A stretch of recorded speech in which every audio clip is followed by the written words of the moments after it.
નમસ્તે મિત્રો, star education YouTube channel તરફથી હું હાર્દિક છાટબાર ફરી એકવાર આપ સૌનું ખૂબ ખૂબ સ્વાગત કરું છું.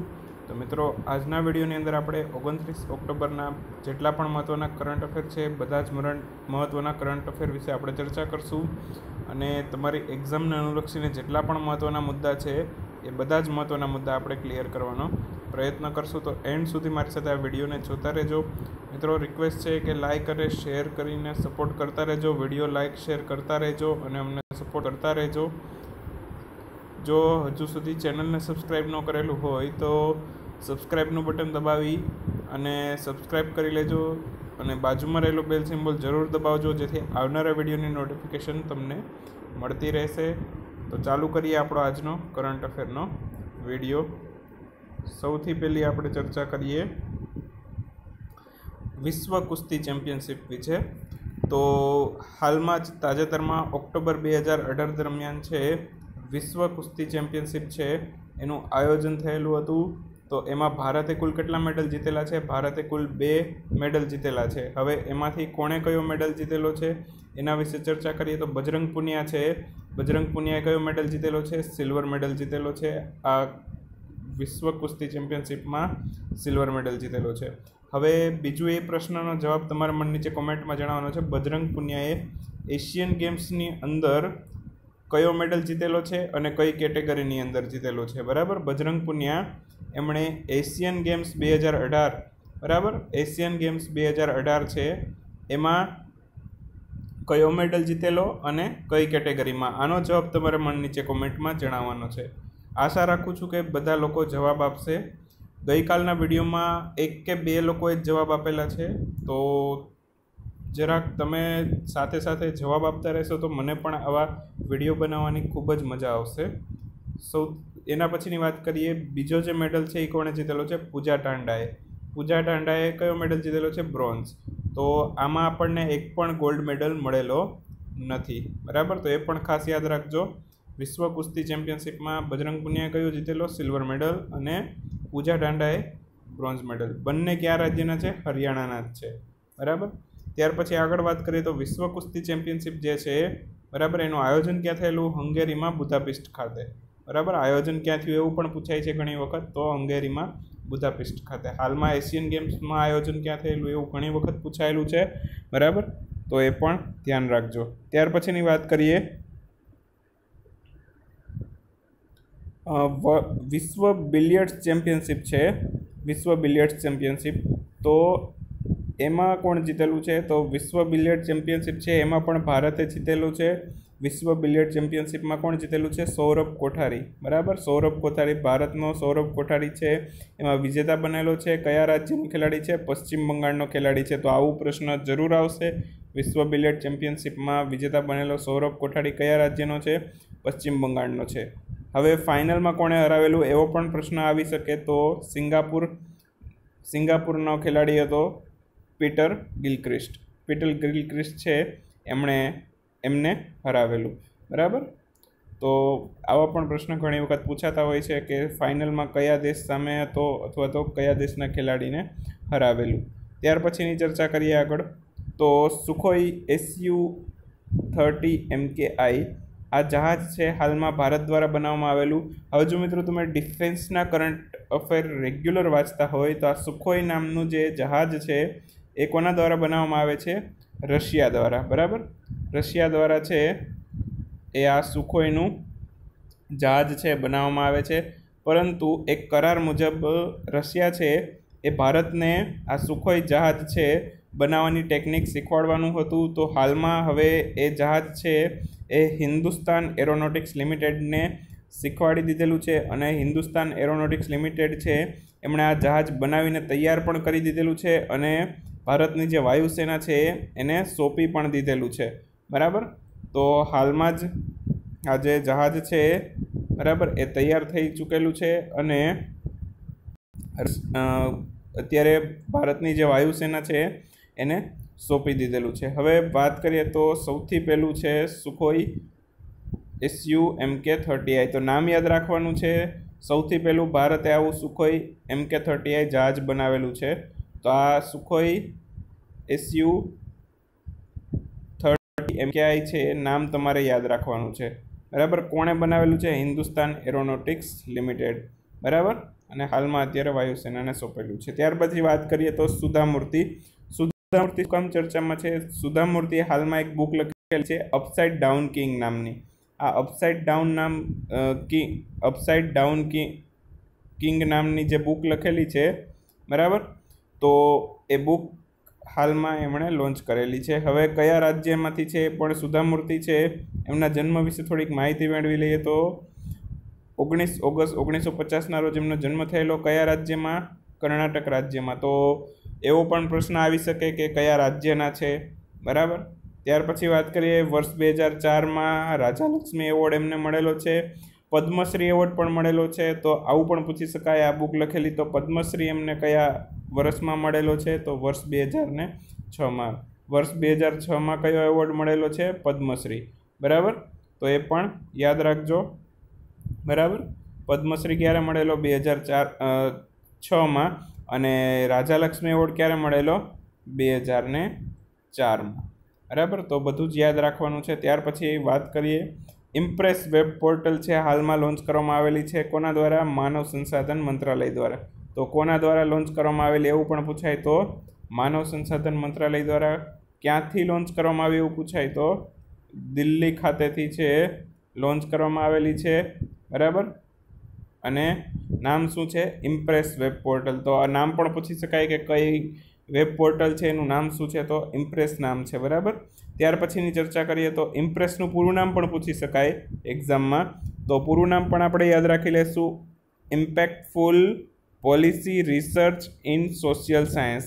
Impactful policy research in social science. તો આ ઇમ્પ્રેસનું પૂરું નામ છે. ત્યાર પછીની વાત કરીએ તો માનવ સંસાધન મંત્રાલયની વાત આવેલી છે. તો માનવ સંસાધનના મંત્રી કોણ છે? પ્રકાશ જાવડેકર, બરાબર. પ્રકાશ જાવડેકર, બરાબર. તો એ પણ યાદ રાખી લેવાનું છે. ત્યાર પછીની ચર્ચા કરીએ, ટ્રાઇડન્ટ જંકચર નામનું હાલમાં યુદ્ધ અભ્યાસ સૌથી મોટો યુદ્ધ અભ્યાસ છે, બરાબર. તો આ નાટો દ્વારા છે સૌથી મોટો યુદ્ધ અભ્યાસ શરૂ કરવામાં આવેલો છે. નામ શું છે એનું? ટ્રાઇડન્ટ જંકચર નામે ઓળખાય છે. કયા દેશમાં એનું આયોજન કરવામાં આવેલું છે? તો નોર્વેમાં. પ્રશ્ન આવો આવશે, બરાબર. કયા દેશમાં ટ્રાઇડન્ટ જંકચર નામના યુદ્ધ અભ્યાસની શરૂઆત કરવામાં આવેલી? તો નોર્વે, બરાબર. નોર્વેમાં હાલમાં આ યુદ્ધ અભ્યાસ ચાલી રહેલો છે.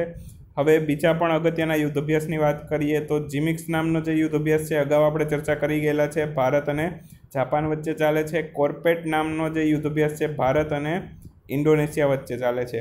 બીજી પણ એક વાત કરીએ તો બિમસ્ટેકના દેશો વચ્ચે જે યુદ્ધ અભ્યાસ ચાલે છે, બિમસ્ટેક, બરાબર. બિમસ્ટેકના દેશો વચ્ચે જે યુદ્ધ અભ્યાસ ચાલે છે, બરાબર, એ યુદ્ધ અભ્યાસનું નામ શું છે? એનો જવાબ તમે નીચે કોમેન્ટમાં જણાવજો. પ્રશ્ન સમજી ગયા મિત્રો? બિમસ્ટેકનો જે યુદ્ધ અભ્યાસ છે એ કયા નામે ઓળખાય છે, બરાબર? તો એનો જવાબ તમે મને નીચે કોમેન્ટમાં જણાવજો. ત્યાર પછીની ચર્ચા કરીએ તો બોમ્બે હાઈકોર્ટ છે. બોમ્બે હાઈકોર્ટમાં નવા મુખ્ય ન્યાયાધીશની નિમણૂક કરવામાં આવેલી છે.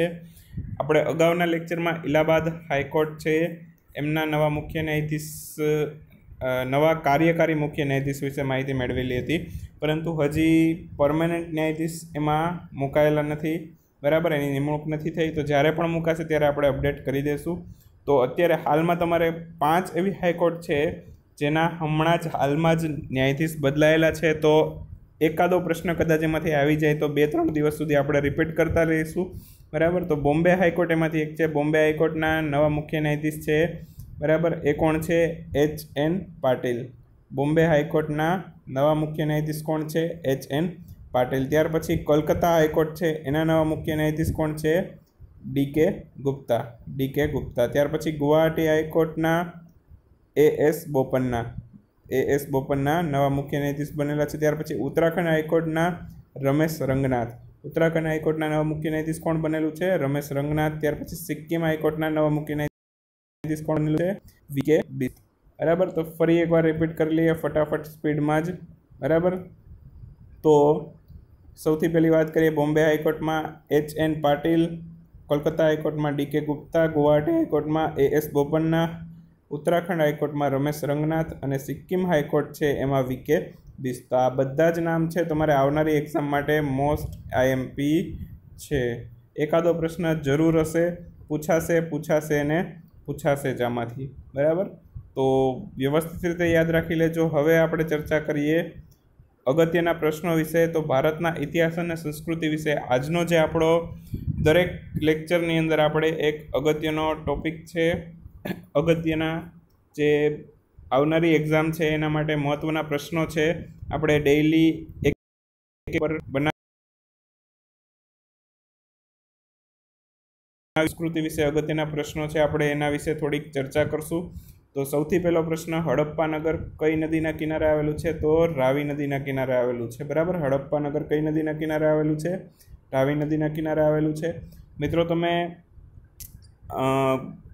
મારી પ્લેલિસ્ટમાં જઈને પ્લેલિસ્ટ પણ જોઈ શકો છો ભારતના ઇતિહાસ અને સંસ્કૃતિની. એમાં આપણે ડિટેલમાં ઘણા લેક્ચર વિશે ચર્ચા કરેલી છે. પ્રાચીન ભારતનો ઇતિહાસ છે એના વિશે ખૂબ જ ડિટેલમાં આપણે ચર્ચા કરેલી છે. તો એ વિડીયો જોઈ શકો છો, બંધારણના વિડીયો જોઈ શકો છો, જે તમને આવનારી એક્ઝામ માટે હેલ્પફુલ થશે. તો પ્લેલિસ્ટમાં જઈને એની મુલાકાત લઈ શકો છો. ત્યાર પછી મોહેન્જોદડો છે, પ્રાચીન નગરની શોધ કયા વર્ષમાં થઈ હતી? તો મોહેન્જોદડોની શોધ ક્યારે થઈ હતી? 1922માં. હડપ્પા નગર છે એની શોધ ક્યારે થઈ હતી?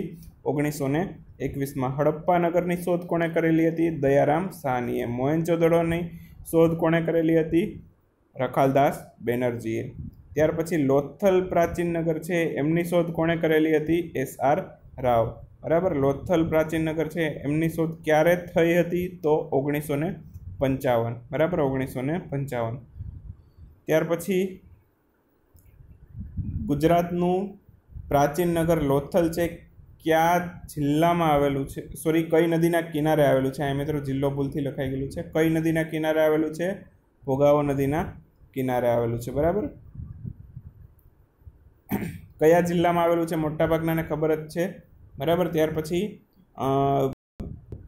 ગુજરાતનું જે પ્રાચીન શહેર છે રંગપુર, બરાબર, એ કયા જિલ્લામાં આવેલું છે? રંગપુર ક્યાં આવેલું છે? સુરેન્દ્રનગરમાં આવેલું છે. ત્યાર પછી ગુજરાતનું પ્રાચીન નગર સુરકોટડા છે કયા જિલ્લામાં આવેલું છે? કચ્છમાં આવે. સુરકોટડા કયા જિલ્લામાં આવે છે? કચ્છ જિલ્લામાં આવે છે. ત્યાર પછી ધોળાવીરા કયા જિલ્લામાં આવે છે? એ પણ કચ્છ જિલ્લામાં આવે છે, બરાબર. ગુજરાતનું પ્રાચીન શહેર ધોળાવીરા કયા જિલ્લામાં આવે છે? કચ્છ જિલ્લામાં. ત્યાર પછી ગુજરાતનું પ્રાચીન શહેર રંગપુર છે કઈ નદીના કિનારે આવેલું છે? તો ભાદર નદીના કિનારે આવેલું છે. ત્યાર પછીનો પ્રશ્ન, ગુજરાતનું પ્રાચીન નગર રંગપુર છે એમની શોધ કોણે કરેલી હતી? રંગપુરની શોધ કોણે કરેલી હતી? MS વત્સ, બરાબર, MS વત્સ. ત્યાર પછી ગુજરાતનું પ્રાચીન શહેર સુરકોટડા છે એમની શોધ કોણે કરેલી હતી? જગપતિ જોશીએ. સુરકોટડાની શોધ કોણે કરેલી હતી? જગપતિ જોશીએ. ત્યાર પછી સુરકોટડા છે, બરાબર, એની શોધ કયા વર્ષમાં થઈ હતી? તો 1964માં, બરાબર. ત્યાર પછીની વાત કરીએ તો ધોળાવીરા નામનું પ્રાચીન નગર છે એની શોધ કયા વર્ષમાં થઈ હતી? 1991માં, બરાબર. ત્યાર પછીની વાત કરીએ, ભારતનું પ્રાચીન શહેર કાલીબંગાલ છે કયા રાજ્યની અંદર આવેલું છે? રાજસ્થાનની અંદર આવેલું છે. કાલીબંગાલ છે એ કઈ નદીના કિનારે આવેલું છે? ઘાઘર નદીના કિનારે આવેલું છે. ત્યાર પછીનો પ્રશ્ન, ભારતના પ્રાચીન નગર કાલીબંગાન છે એની શોધ કયા વર્ષમાં થઈ હતી? 1953માં. ભારતનું પ્રાચીન નગર લાખાબાવળ છે કયા જિલ્લામાં આવેલું છે? લાખાબાવળ જામનગરમાં આવેલું છે, બરાબર. તો આજના લેક્ચરની અંદર આપણે આટલું રાખશું. નેક્સ્ટ લેક્ચરની અંદર ફરી પાછા નવા ને નવા વિડીયો સાથે આપણે મળતા રહીશું. તો ફરી પાછા નેક્સ્ટ વિડીયોમાં મળશું. તો મિત્રો, હજુ સુધી વિડીયોને લાઇક ન કરેલો હોય તો લાઇક કરી દેજો, આપના મિત્રો સાથે શેર કરજો, જેટલા વોટ્સએપ ગ્રુપ હોય એમાં શેર કરજો, અને સબસ્ક્રાઇબ કરવાનું જો બાકી હોય ચેનલને તો જરૂરથી સબસ્ક્રાઇબ કરી બાજુમાં રહેલો બેલ સિમ્બોલ દબાવજો, જેથી આવનારા વિડીયોની નોટિફિકેશન મળતી રહે. તો ફરી પાછા નેક્સ્ટ વિડીયો લેક્ચરની અંદર મળશું. ત્યાં સુધી આવજો, બાય બાય, ગુડ નાઇટ, શુભરાત્રિ.